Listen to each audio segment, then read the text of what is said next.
Hey guys, welcome back to We Met at Acme. I'm so excited to be here with creator.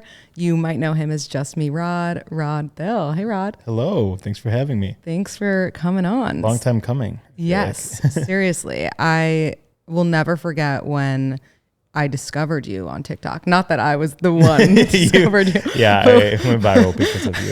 It was all me. But when I was doing a scroll and I saw, I think the first video of yours I saw was the email anxiety one. I'm sure you remember it obviously better than I. And I was like, oh, I'm not the only person who has so much anxiety when sending a work email. Well, it's just like the random little anxieties. Like, and I'll even learn from my followers on TikTok. Like they'll say, how about the anxiety when you're the last one listed on an email send out? Like there's a hierarchy of the list. I actually have a funny story, which I feel like you'll I'm curious to hear your reaction to this because it's so cringe. Great. When I was starting out in the work world, I was never good at corporate life. Sure. And a friend of mine who was older and more experienced decided to introduce me to someone on an email, or so I thought, right? But in reality, they were telling someone about me on an email and BCCing me. Had no idea what BCC was. Exactly. They wouldn't know, right? I replied to the email. Great to be here. Blew up his spot. He was like, you can't ever do that. No. Like, so mortifying. It is confusing. He should have given you a heads up though. He should have. Yeah. He should have. I felt like it was a corporate test. etiquette. Yeah, and I failed. But, or like the don't reply all. Right. And then someone replies all. Right. Yeah. Well, the other day I was inviting people to my birthday, which is coming up, and I CC'd everyone. I didn't BCC everyone. And my friend reached out to me and she was like, wow, that was really bold of you to like show everyone else who was going to the party. I was like, why? And that's not a secret. It's your birthday. Yeah. I've been on like emails, like sales emails where it's clearly like a mass reach out, but they'll forget to BCC. Oh, like, yeah. This is pretty serious. Yeah. That's bad. So Rod, tell us a little bit about yourself. How old are you and where are you from? Yeah, I'm 32, from Chicago, live in Chicago, from Chicago suburbs. If you live in the Chicago suburbs, you're not allowed to say you're from Chicago. That's kind of like New York City too. Yeah. But people do it anyway. Yeah, they're from New York, they're from Connecticut. Yeah, exactly. 32, from Chicagoland, live in the city now. Work in marketing, was in sales when I started making my content. So I took a really hard turn there. And then, I have my podcast with your media as well and make content on the internet about my life. I love it. And how did you, this is an important question for me. When is your birthday? May 21st. Oh, I'm a cusper. I was going to say, what do you identify as? I want to be a Taurus so bad. I think you're a Gemini. I am a Gemini. But why do you want to be a Taurus? Because I feel like Tauruses are more stable. And Geminis have the worst rap. But I feel like lately Libras are getting the worst rap. What? I'm a Libra. Oh my God, you're coming for me. I'm not coming for you. Wait, but why? I don't know. I just got into it. I actually had a friend who was like one of those friends that like was your coworker first. Okay. You know? And she was in sales and she had the highest numbers. And so I was just like asking her questions about how she sells.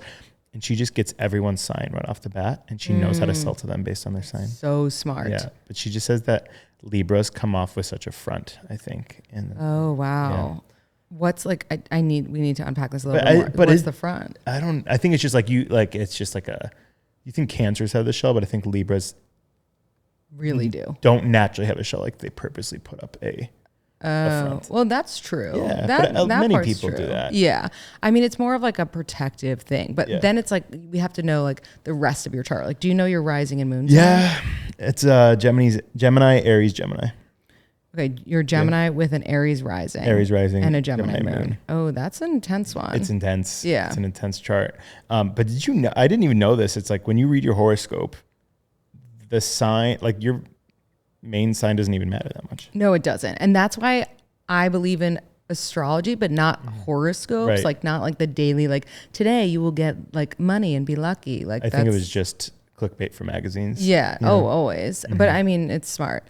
So you mentioned that you grew up religious. Tell me a little bit about that. Yeah. I grew up in like a Christian home, going to church, youth camps, all of that. Even went to a Christian college and then graduated and started getting out into the world and, just realizing that what I believe is different than what I was like, I don't want to say forced, because religion did give a lot to my family, you know, and I love my parents and I don't blame them for the upbringing that I have, but I do think it's a lot different than what I was like told I should believe. Totally. Yeah. And you think that just like impacted how, like a lot of the decisions that you made in your life because of that, whatever you were being told at the time. Exactly. Like even we were just talking about it, like astrology is, you know, witchcraft, you know, where it's like, if you look at the Bible, there's this like temple, right, in Israel that is called the Holy of Holies, that when Jesus rose again, tore, but on the Holy of Holies was written zodiac signs and constellations. And it's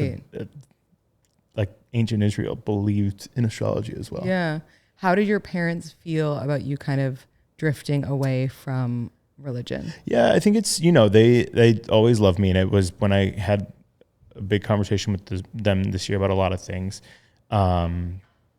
They, you know, they understood it a lot more than I think I thought they would. They'd still, you know, they have faith, and, you know, they want me to, you know, believe the same things, because at the end of the day, there is this little bit of, I don't want to use the term fear mongering, but I guess of like, you know, where you'll end up after you die if you don't believe in one way. But there's a lot of parts of Christianity, especially being in it so long, where even if someone was Lutheran and not the same denomination as me, my youth pastor would say, you need to come, or you need to bring them to church so we can like save their soul. I'm like, they still believe the same thing. It's just a different division of it. Yeah. It's just, that blows my mind. Yep. And where does mental health kind of fall into the religious world? Like, you know, was that a conversation you also had to have with your parents? Like, I actually like therapy. Therapy was a big one. Luckily, I've been going to therapy for about 6 years now. Okay. And especially, I think just in general, in the late 90s, early 2000s, when I really needed therapy, there was this stigma of like therapy was a last resort. Right. Like it was almost like an institution, you know, or if someone in high school, if they said they were in therapy, it meant that they were going to like the loony bin, you know? Yeah, of course. Which I probably shouldn't use that term. It's a more politically correct term. But same with, you know, with church, it was like, we'll just pray it away, you know? Right. So now that I just got diagnosed with ADHD last week at 32. Like, that's crazy. Like, there's a lot of things growing up that I'm like, I know that that was prayed for, you know, they said to like kind of suppress. I'm like, if I would have found this out so much later in life, like how much different, or earlier in life, how much different would my life look now? Right. And this might be a dumb question, but today, how is ADHD treated, if at all? Medication. Yep. But is it like Adderall? Because I know that used to be. Adderall's one. I'm still exploring what medication. Okay. I've an appointment with my psychiatrist next week to go over it. But yeah, there's a couple different ones. Some even just antidepressants is a way to treat ADHD now, because there's a lot. I think that was a new movement too, especially during pandemic. It's depression is a sign of ADHD. You know, it's not just like the separate entities. So it's like, can we treat depression by addressing like a larger issue like ADHD? Not issue, but you know, just mental health stigma. It's so crazy how times have changed, because I remember like growing up when friends or family members were diagnosed with ADHD, it was like, oh my God, like we need to take a moment. I was an education major too. So I went to school to be a teacher, and it was like, if you had a kid who had ADHD, they had to be in like a special needs course. Right. And now it's just, I think everyone could be on the spectrum somehow of totally. ADHD. Well, it's like, oh, great. Now they're going to be like a creator. Let's see what they create with this ADHD. Exactly. Yeah. It's just I think too, especially with education, this is a tangent, but everyone should learn differently too. I feel like we put people, and just in general, we put people in boxes on how they should process things. Even in the corporate world, it's like I hate when someone's interviewing for a job and they're trying to fit someone into a mold, because anyone is going to say the answers to the interview questions in order to get the job, because we live in America where you need to make money in order to live anywhere in the world too. But yeah, I think that I know that there's a certain amount of resources to do this, but if there's a way that we can get everyone to learn as an individual, I feel like people would be able to focus more. They'd be able to be more productive and work within what they know how to do. Definitely. I also think, and I'm just adding to your tangent, so sorry. Great, I love it. But that's podcast, right? Yeah, exactly. I knew nothing about finance until like a minute ago. Like there needs to have been some sort of course. Please. In Yeah. school. Oh like, my God. what? Even my accountant is on me every day. I feel so bad for him because there's some things, like he can only do so much. And I'm the one that has to sign off my taxes, and I'm just like, I'm overwhelmed. And even the fact that I have an accountant, I still feel like I'm going to jail, which is another thing. Is like, why are we like, you don't teach us how to do this. Yeah. And then we have to do it correctly or else we face punishment. We have to pay more money. Yeah. There's some meme, I'm going to get it wrong, but it's like you talking to like, the government, and it's like, oh, like, is this how much I owe? And they're like, maybe. And then you're like, well, how much is it then? And they're like, guess. Yeah. And then you're like, oh, okay. Is this right? And they're like, nope, jail. Yeah, exactly. Yeah, that's exactly it. I made a TikTok that went viral. It was me sitting in my room waiting for the police to come get me after I did taxes on my own. Yeah, because it is a real anxiety. Like I feel like there's a warrant out for my arrest somewhere. Always. Tax form wrong. Yeah, no, it's very timely because I did my taxes yesterday. Yeah. And I'm still so confused, and I'm like, why? Like I have like a personal card, and then I have a business card, and then I'm like, but then do I not? Are there things I don't need to pay tax? I can't even think about it. Again with the ADHD, it's like I just can't focus on that. I can't compartmentalize that many different areas of finance, so I just use one credit card for everything, which probably isn't great. But honestly, that's smart because at least that you're focused on that one thing. My friend he goes on a website like every day, and it like, here are the best credit cards to get right now, and he like every other month is like getting a new card and canceling one, and he's getting all these reward points. I'm like, I can't even make a return. Yeah, it's like I can't cancel an entire. I'm sure I have my first credit card isn't canceled. I'm sure I'm getting billed for it or something. Same. Yeah. That's wild that he does that. That must be some sort of like loophole. Like it is. Yeah. Oh yeah, it's like the extreme couponers. I feel like that's what people have graduated to. Yeah, I mean that's smart though. Yeah. So going back to when you were creating these TikToks, like first in the pandemic, what at the time were you doing for work? Yeah, I was in sales. I was selling you mentioned logistics. Okay. But I've worked the average lifespan of a salesperson is 6 months at a job. That's average. Wow. So it's like you see people who are in the same company for 20 years, but because with sales too, there's only so much upward movement, or even like they have commission caps and all that. So I think people just get tired of being in the same spot. But you were doing these videos, you were in the sales job. Did coworkers start to see these videos? What were the reactions? What about boss? Yeah, literally I was just, because at the time, not everyone was on TikTok. I first started making videos and I had a couple little ones go viral in like May of 2020. And that was like my favorite part of my favorite season of the pandemic, where just like the air was crisper, and it's just like, TikTok was a lot simpler and less problematic, not as much bullying. And then, when I really started going viral in October, I got a Slack message, which is like a work group chat or work chat service from my director, so my boss's boss. And he said, hey, can we chat tomorrow? And this was at 5 p.m. at night. Oh my God. Like, why would you do this to me? And then it said, we need to have a chat tomorrow, and it said, your TikToks. Like, oh my God. Because I was basically like, right. I wasn't like slandering my company, but I was definitely like talking about like what we would classify now as quiet quitting. And I get on the meeting. Of course, I was early to work, and I just like sat there in silence until it was time to meet with him. And then he did it as a prank because he's like, I saw this one. Yeah, he's like, I saw this one of you like making a TikTok about your boss asking for a quick chat. Right. Yeah, and he's like, I just want to tell you I love the TikToks and I relate to them. That's so funny. So I loved that company. Usually, if you see me talking poorly about a company, it wasn't that one. Yeah, I enjoyed it a lot. Yeah, definitely have had some terrible work experiences. Yeah.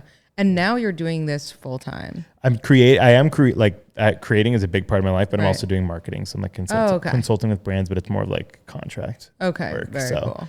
Yep, still working, and people there, because I did quit for a little bit, and then the Chicago Tribune put out this big article that was like, local Chicagoan quits his job to pursue TikTok full time, and then they did this whole thing about how much money you can make as a creator and all this stuff. And then that article is like the first thing that comes up if you Google my name, so people think I'm a fraud. I'm like, no, I'm still working. Yeah, it's just like for a quick season, I quit my job. Totally. And how has it changed your life? I feel like Chicago's like kind of like small town vibes. Like, Yeah. are people like talking to you on the street and things like that? Yeah, I get recognized because the TikTok algorithm pushes your content out locally first. Yeah. So Chicago was like the first big following I got.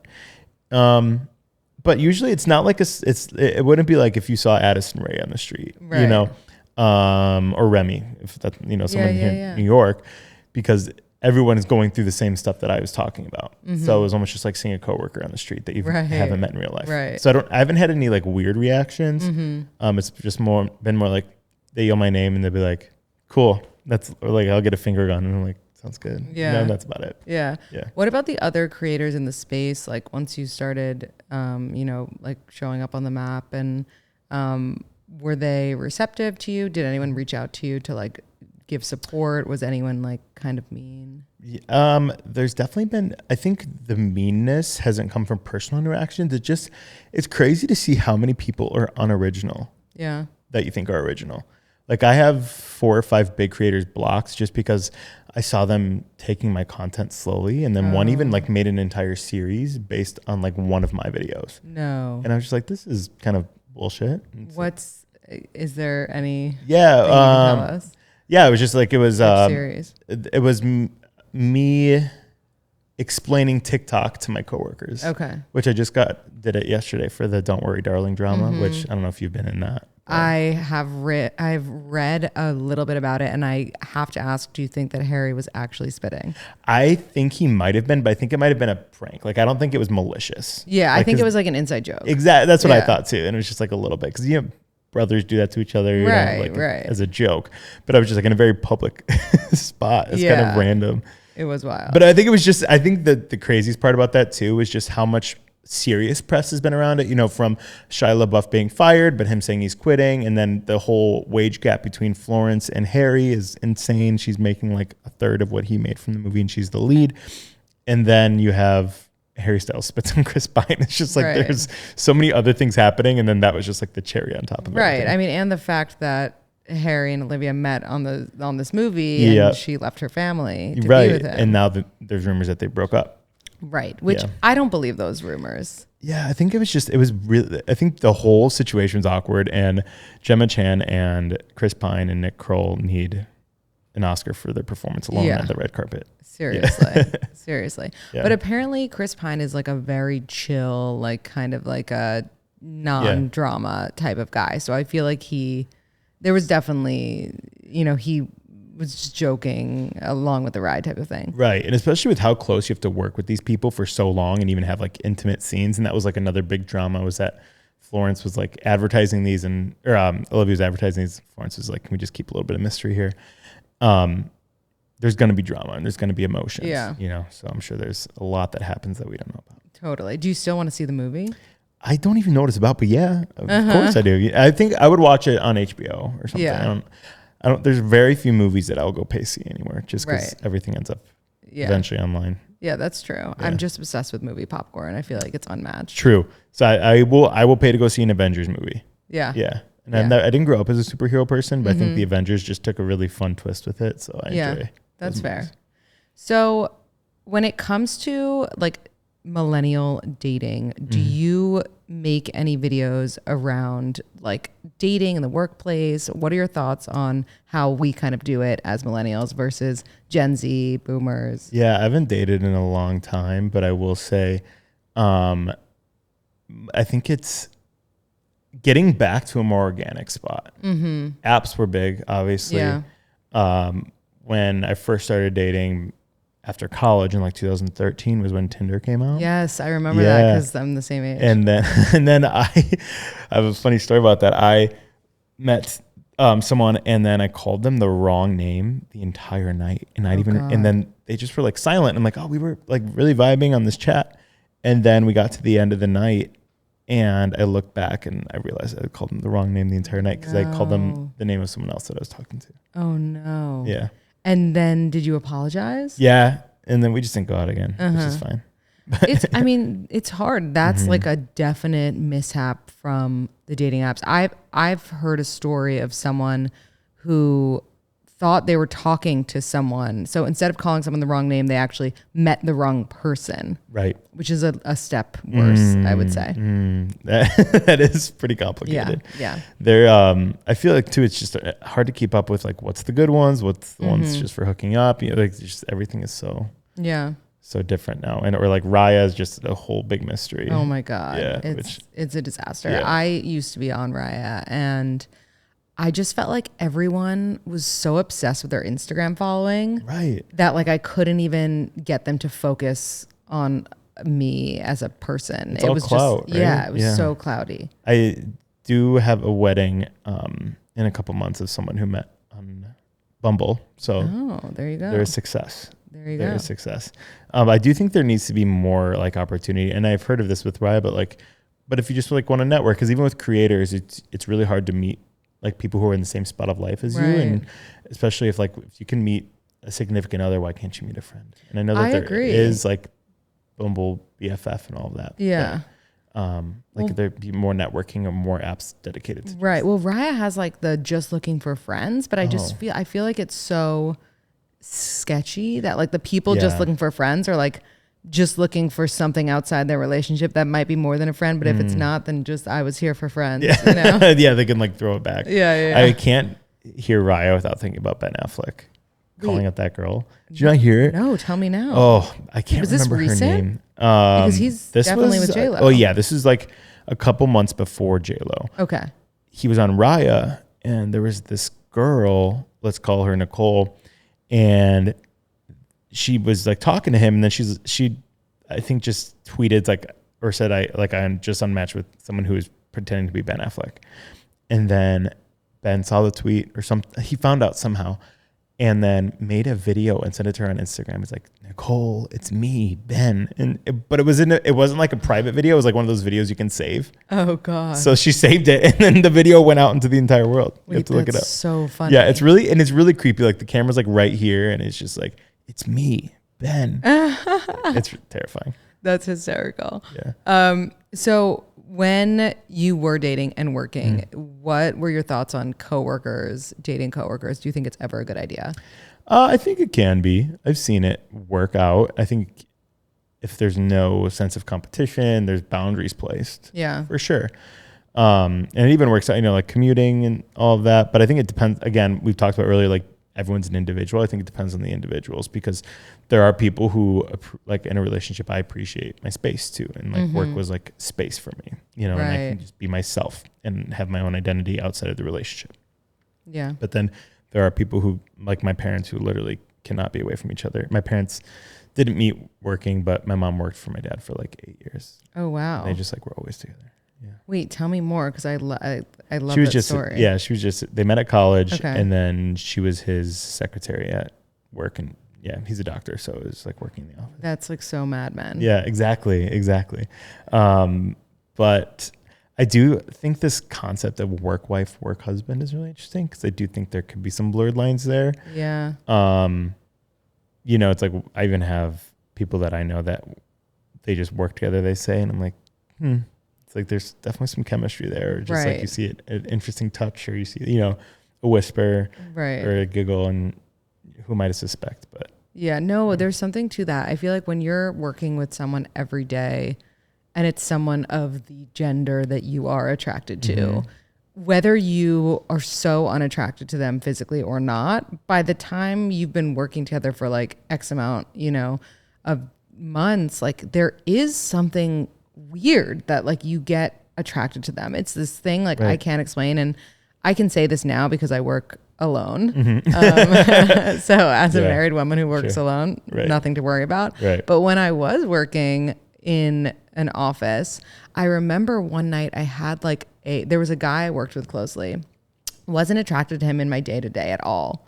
But then I would have dreams about us, like sexual dreams. And I was like, this is so crazy. Ultimate intrusive thought. Oh my God, beyond. And then I would go to the office, and then I would be like, you can't look him in the eye. I can't look him in the eye. And then I'm like, wait, am I attracted to him? Yeah.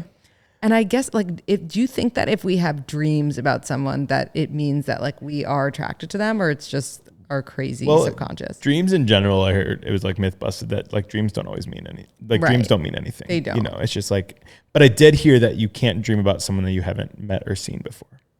Oh, yeah, because it has to be in there already. Like, Yeah, exactly. brewing. Yeah, like you can't like make up a person Right. in your head. Yeah. But yeah, I don't think that that means anything. Yeah. I think it could just be a, you know, a fluke. Right. But there's I had a really good point here with Dream, sex. Yeah. with dream sex with like that whole sex too, with husband, work wife or whatever. Right. It's just crazy that like HR like puts these like, I've only worked startups really. So it's like the lines can be a little bit more fun and blurred, but Yeah.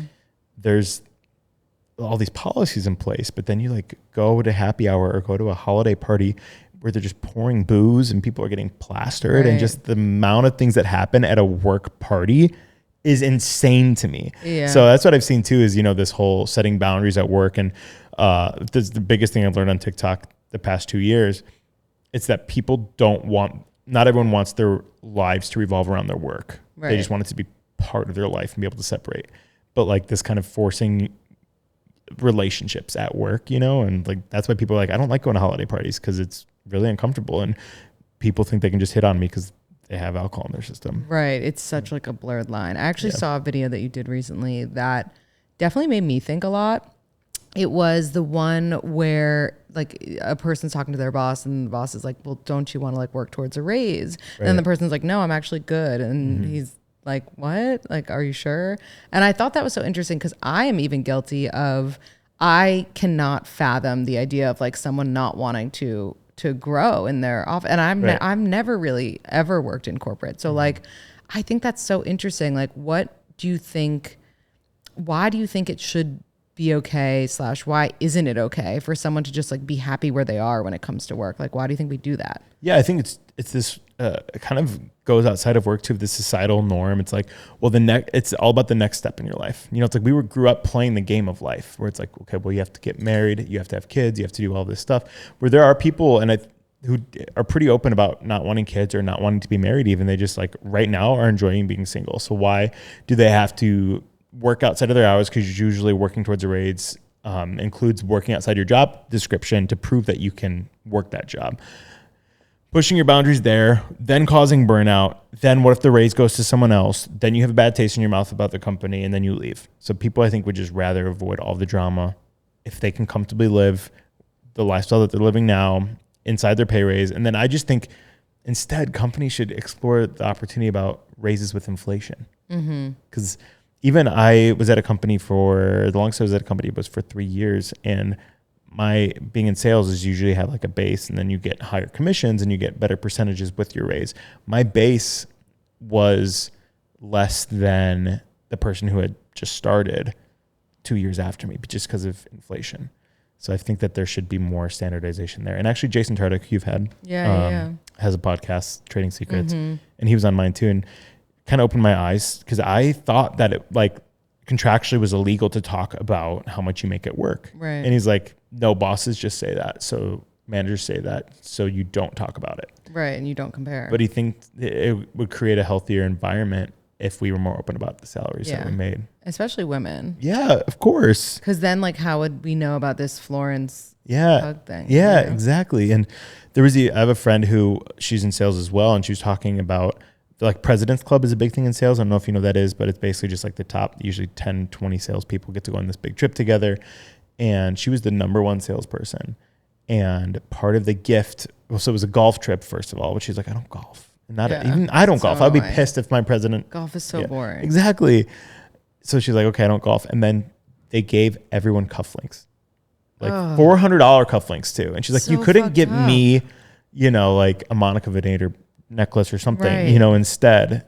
No, they just were like, we're just going to get most of them are men, so we're just going to give them cufflinks. That's so fucked. Yeah. I think it's just equality in the workplace is so, even coming down to parental leave. Right. It's like, because there are people out there who want to be moms, but then they're terrified of working. Or we even see, I was watching Desperate Housewives. Yeah. Have you seen that show? I actually haven't, but I love Real Housewives, which is extremely different. It's extremely different. It's just so nostalgic. Yeah. Like the outfits, you know, the cars, the decorations, because like back then they lived in this modern house, and now it's like so kitschy. But there was a character that basically lied about being pregnant so she could get a job, and then her boss got mad and like made her life miserable until she quit.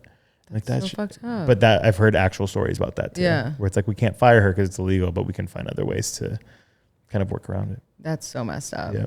I don't like that. Yeah. So soon I'm going to ask you some rapid fire poll questions, which are really fun. Yeah. But before we get into that, what is like the craziest message that you've received?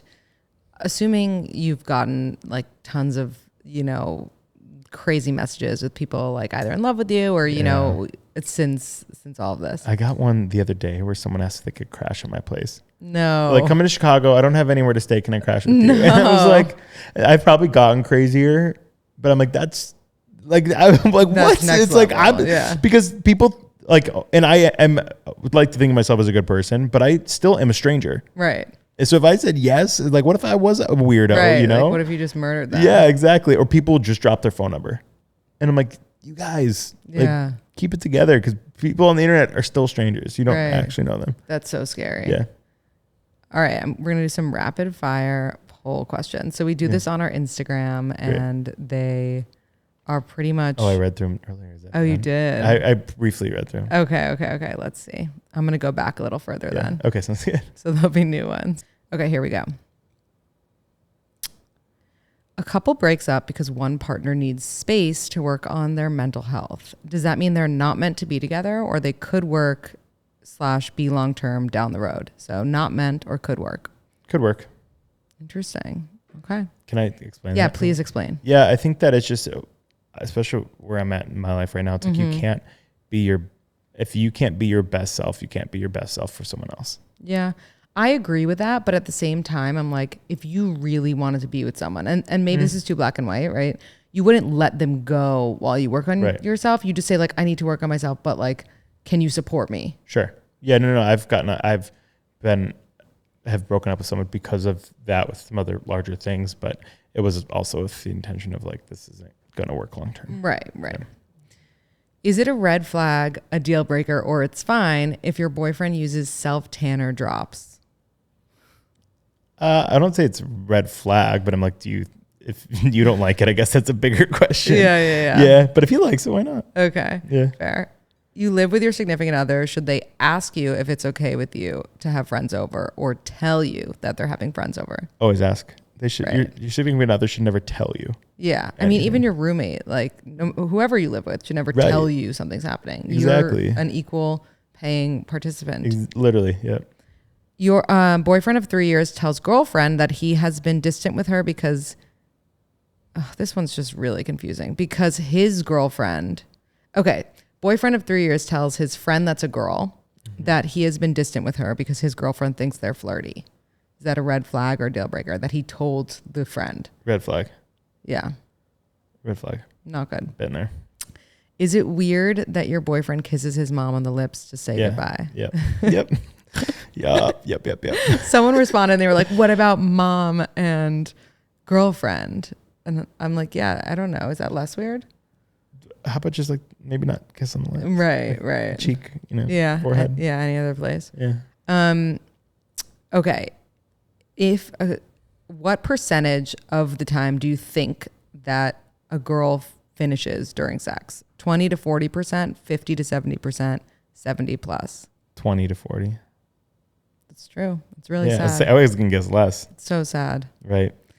It is crazy. That's another thing about the church, is just like, they don't, like, I did my sex ed was through the church. And it was basically just like how to remain pure, about purity culture, which is, purity culture is the worst. Yeah. Oy, the worst. Yeah.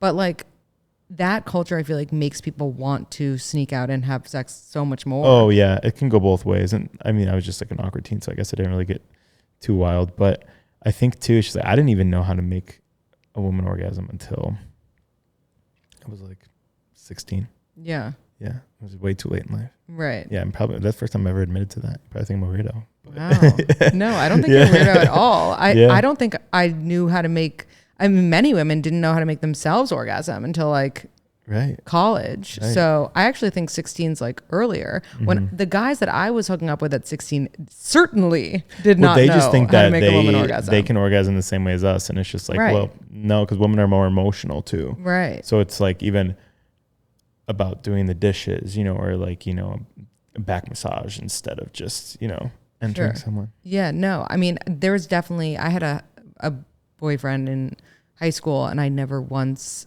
had an orgasm with him. And I don't even think he noticed. No, he probably thought it was the best sex of his life. Exactly. Are you familiar with Sex and City? Because that's what this poll question's about. I just, I'm like on season 4. Okay, so I'm not going to ask you this because it would spoil. It's about, I know everything. I watched the movies. Oh, you do? Okay. Yeah, Did Petrovsky / the Russian slap Carrie on purpose or on accident? Purpose. Ooh. Did most people say an accident? You know, most people did say purpose, 66%, but I did feel like it was like a knee-jerk reaction slap. So that's what I'm saying. Yeah, it wasn't like, yeah. So he didn't like plan it. Right. But I think it wasn't pre-planned. But which could even be more of a red flag. Exactly. That was just right. a first thought was to slap someone. Yeah, that's so fucked up.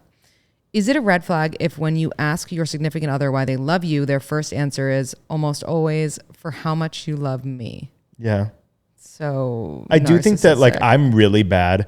Like I like to think of myself as an interesting person, and this is just an example of in the office, you know, they'll be like, everyone go around the room and name one fun fact. I'm like, I can't. Yeah. Or it's like, do you watch Billy in the Street? Do you know? Yeah. You hilarious. know the name a woman. Yeah. Have you seen that video? Yeah, no one can name a woman. Yeah, even though he goes up to this girl, funny. he's like, name a woman, and she's like, and then you can tell Billy's like, wait, this is good, and then he's like, name a woman. She couldn't do it, so I think I would need to like sit on it for a second, right? No, it's and hard. then I could come up with the answer, right? It's hard to be on the spot. Yeah, just be honest. Just be honest. Agreed. Is it normal or a red flag for your boyfriend to end up at a strip club during a casual night out with 2 of his guy friends? Yes, normal. No, I would say red flag. Yeah, sorry. Okay. Yeah, no. Yeah, that's Red just another flag. Friday. Unless it's like a conversation you have. Like I know couples who are secure enough that they just like don't care. Yeah. I mean, I don't care if my husband goes to a strip club, but like on a casual night, it's like you going to Chili's and then going to a strip club. Yeah. Like if you're on a bachelor party, like do you? But like we went to get Starbucks and then stopped by girls. Yeah. Like, what's happening here? Yeah. If you're visiting someone that you're talking to, city, do you have to initiate or they initiate? What do you mean? Like you're in the talking stage with someone and you go to their city. Are you initiating with them or they have to initiate with you? Because like you posted on Insta, like I'm in Chicago. Oh yeah.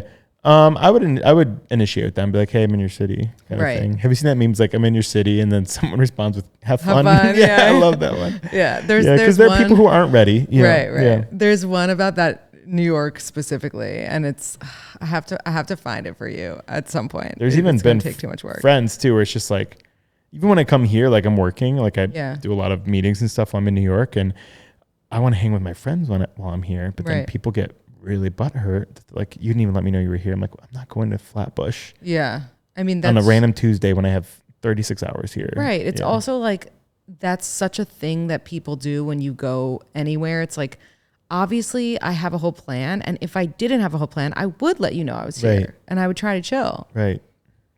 You've been seeing this guy but you're moving to a new city. He just invited you to his brother's wedding 1 week away. Go or no? I would say go. I think wedding dates have too much pressure on them. Yeah. It's not it's almost like that it's your marriage, you know, or it's right. I have a friend who went to a wedding with her sneaky link, you know, and I think that's just, it's on the other people for making such a big deal about it, but they had a great time and she started dating another guy 2 weeks later. And sneaky link is friend with benefits, right? Yeah. Yeah. Okay. And they don't tell anyone about. Oh. That's why it's sneaky link. Why don't you tell anyone? It's just like, it's a hookup that you just like, you can tell your friends, I'm sure, but it's not, they're not on your socials or not. It's just like something that you're hooking up with. But obviously people knew once they went to the wedding. Yeah. Of course. So it's like, I'm sure that they were fine with that, but then it was just her link. Yeah. No sneaky. No, it was just a link. Yeah. It was a hard launch. Is it a good or bad thing to be told you're hard to read? I hate that. I hate when people say that because it's also, I think it's a good thing, or it's like, it is a thing. It's just. I think it's like you're definitely being hit on for sure. That I hate when people do it in that situation. But even There was another podcast I just did, and we ended up great friends after it. But they're like, I can't read you. I'm like, okay, that's why we're talking. Right, you know, it's like, right, why do you right. have to be able to read me from the second you Right, get to know me? right. And that person was a comedian, so I'm sure they wanted to like use it as humor. Totally, like a bit, totally. but yeah. Yeah, no, I feel like it's somebody saying like, I want to figure you out. Like, help me, tell me more things. Oh my God. Yeah. Yeah. It's like or nothing worse than like you just trying to be kind, but then kind of give the hint like, hey, like I'm not in the mood to talk right now. Or like when someone comes up to you at a bar and like just like inserts himself in your conversation and then they just like, I can't read you. It's like, try to read me a little harder. It's like, I'm not interested in talking right now. Right. Yeah. Is it okay for your close friend to get married right before you, the weekend before you, when you've had your date set for months? No. Yeah. I would say how close of a friend to, if like a sister, yeah, it'd be terrible. But I actually think having recently been married with post-COVID, it's so hard to get a venue. Yeah. Like I'd be like every man for himself, Yeah. but not actually. It's fucked up. Yeah. It's fucked up. Yeah. Your close friend over edits her photos to the point where it looks nothing like she looks in real life. Would you say something or just accept that people do this?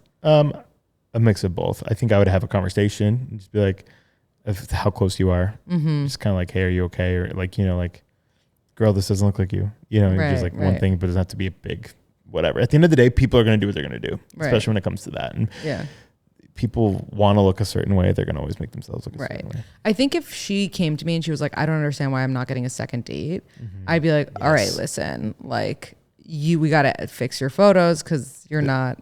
Yeah, you're not the person people think they're going to exactly. meet, which also is another conversation. It's like men shouldn't be trash. And right. Facts. Okay, Facts. Two more. Great. Would you rather your significant other be more assertive but rigid / opinionated, or more chill but wishy-washy / submissive? Based on experience now, I would say assertive. What's, knowing myself. Yeah. I push limits. So. You feel sick with anxiety when thinking about marrying your significant other, but you do have history of anxiety. Is that a red flag, deal breaker, or no big deal? Are you in therapy? I would say red flag in the sense of like really think about it and really just like dig deep into it. Don't just be like, I have anxiety about it. Be like, what is the anxiety? Right. Like, is it getting married or is it being with that person Exactly. forever? Or is it like what other people are going to think? You know, like there's a lot that can come from that. There is a lot. Rod, can you leave us with a quote or piece of advice that has helped you throughout the years? Doesn't have to be so deep. Yeah, I would say just like societal norms are dumb. You know, I think that's the biggest piece of advice I've learned in the past 32 years, but especially during COVID, it's just like, be who you are, be yourself. I think it was kind of funny. Just Me, Rod, it was just a handle I picked, but then now it's kind of like part of my brand. It's like, just be yourself. Yeah. We have to tell you about my Acme story. Oh yeah. Tell me, close us out with your Acme story. So I went to Acme, which I was like, I went with a friend and like, I don't like lines. I go to the same bar in Chicago because it's the only place I know the doorman. Yeah. And it's in my building. So it's like, that's not me. So the fact that there's this place in New York that everyone tries to get into and the doorman will pick half of a group and then it's just like every man for himself. I walk up with my friend who knows Frankie. Yeah. When was this? This was GovBall this past year. Okay. Recent. Yeah. June. Is that? Yeah. I walk up with my friend and we went inside. Frankie let us in because it was, first of all, just us two and she knew him. And then I go in the basement and they'd been open for 2 hours. It was us and 2 other people. Yeah. I'm like, there's a line of at least 50 people outside. What time did you go? 10. Yeah. Too early. But there's a line of 50 people outside. I know. But he can't just like let everyone in just because it's early. I think it was just, and again, New York for Chicago, it's different. Right. But and the capacities are bigger in Chicago because we have bigger spaces. But I was just shocked when I went down there and I was like, what is happening? And then people slowly started filling in. And it was just the most, you would think something that exclusive would be like models or like a certain aesthetic. You know, or like there was a group of like at least 10 frat guys there that were all wearing like the same gingham shirts, Sperry's, you know. One of them takes their shoe off and pours beer in their shoe and starts drinking from their shoe. And I'm like, that at weddings. It's so I know, gross. but I'm like at Acme? I'm like, isn't that the whole thing? The whole point is like this exclusive club. It's not okay. And then after that, I left. So that was my experience at Acme. Oh God, I'm sorry you had that experience. I promise it's not always like that. So do you go a lot? Not so much anymore, but yeah. it was like very, for my formative, single days. Good. It was very important. I'm more of a pianos guy. That's Pianos is so niche. I can't believe you just said pianos. I love pianos. Wow. Because we don't have anything like it in Chicago. So, Yeah. It's nice. Well, now you got me wanting to go to piano, so I might have the to back do that. room, the DJs. Yeah. Amazing. Love it. Rod, where can everyone find you, follow you, and listen to your podcast? Yeah, Rod on TikTok, justme.rod on Instagram, and then Millennial Made right here in Dear Media. Would you have to come on? I would love to. Yeah. Cool. Awesome.